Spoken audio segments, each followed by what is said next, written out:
Краткий, ну, если не отчет, то промежуточный отчет о том, что происходит сейчас с, можно так сказать, расследованием утечек фекалий в горячем ключе на Ярославского 139Б, около насосной станции водоканала, которая перекачивает неочищенные фекальные стоки с одной стороны реки Псикупс, с правого берега, где находится город Горячий Ключ, на левый берег, где находятся очистные сооружения. Вот так построили при Советском Союзе. И теперь все фекалии надо перекачивать с берега на берег, а потом обратно выпускать очищенные воды Псикупс. И есть еще одна насосная станция на Пономаренко 5. Там происходит, это почти в центре города, я бы сказал, что это в центре города, на берегу реки Псикупс, в водоохранной зоне, в 200-метровой реки Псикупс.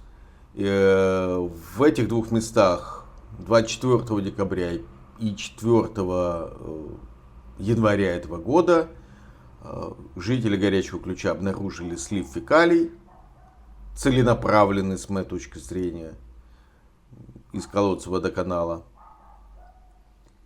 И вот я написал заявление в различные контролирующие органы и в полицию, от которой пока нет ответа ни по одному из заявлений, ни в 2024 году, ни в 2025 году. Они обязаны были мне сообщить хотя бы номер КУСП, то есть номер в книге регистрации сообщения о преступлениях.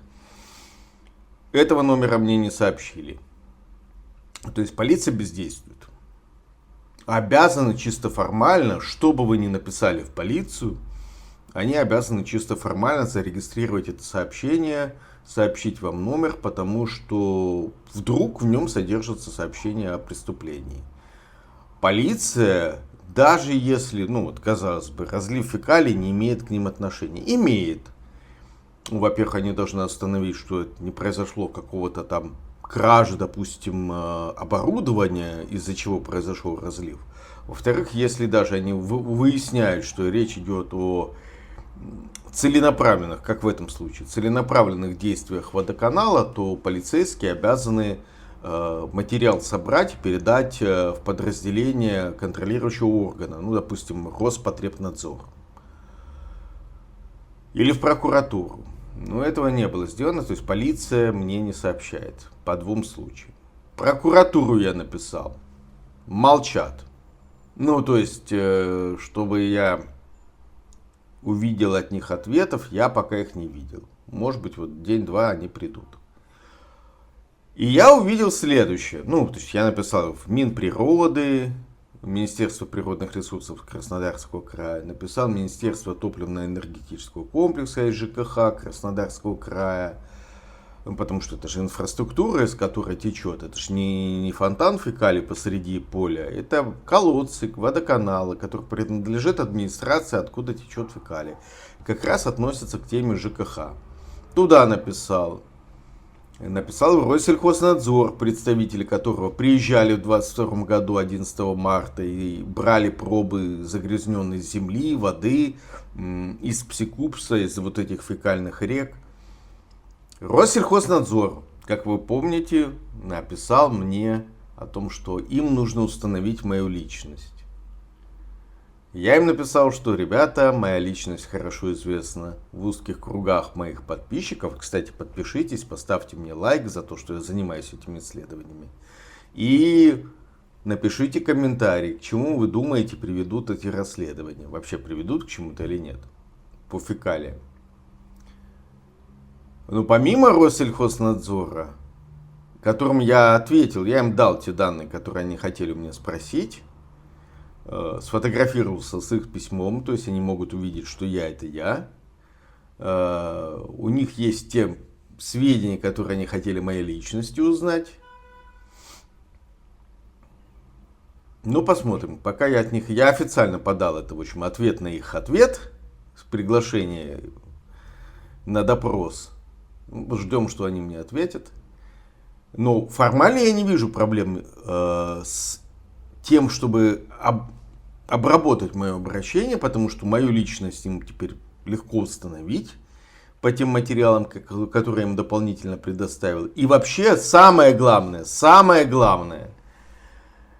59 ФЗ, вот, наверное, этот федеральный закон, который мы разберем следующим, у меня есть два федеральных закона, которых я хочу разобрать, о персональных данных, и вот это 59 ФЗ, которые, собственно, регулируют документооборот между гражданами и госорганами. Вот, они ссылаются на 59 ФЗ. В конце концов, я сообщаю о преступлениях не в отношении лично меня, что не лично на меня вылились фекалии из колодца водоканала, а то, что фекалии вылились на землю поселений, сельхозземли, земли лесного фонда, нанесенный ущерб реке Псикупс.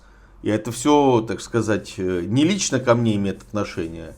Но интересно то, что мне написал мой сосед Олег Пензиев, Ольховая. Он мне написал, он представитель Министерства природных ресурсов в Краснодарском крае, в горячем ключе.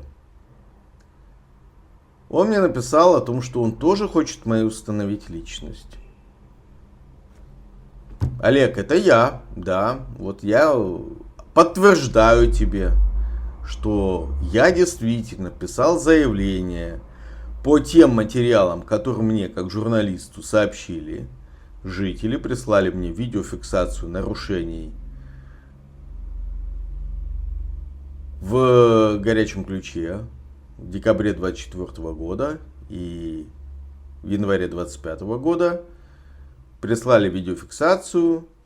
Я на основании этой видеофиксации, поскольку я эти места обследовал в 2022 году, и там обнаруживал уже нарушение водоканала, смог идентифицировать по внешним признакам место преступления, дату и время мне сообщили жители горячего ключа, и я написал обращение. В той же логике эти преступления, это преступления по специальному разливу фекалий, который допускает водоканал, они совершаются в отношении не моей личной собственности, не меня лично как субъекта. Я в Испании, Олег, вдруг ты не знаешь, я в Испании. Так вот, это все в отношении земель, которые в Российской Федерации, в Краснодарском крае, в горячем ключе. Вот, пожалуйста, надеюсь, ты меня идентифицировал, и теперь ты займешься по существу разбором. Я понимаю, я знаю прекрасно, почему ты не хочешь заниматься разбором этой ситуации. Это твоя обязанность заниматься разбором. Почему в 2022 году и в 2024 году, и теперь в 2025 году администрация и водоканал подконтрольный ей заливает земли и реку Псикупс неочищенными сточными водами. А пока давайте отложим в сторону вот это все танцы с бубном вокруг моей личности и займемся реальным расследованием. Олег, это твоя работа. Давай, вперед. Всем пока. Буду вас держать в курсе.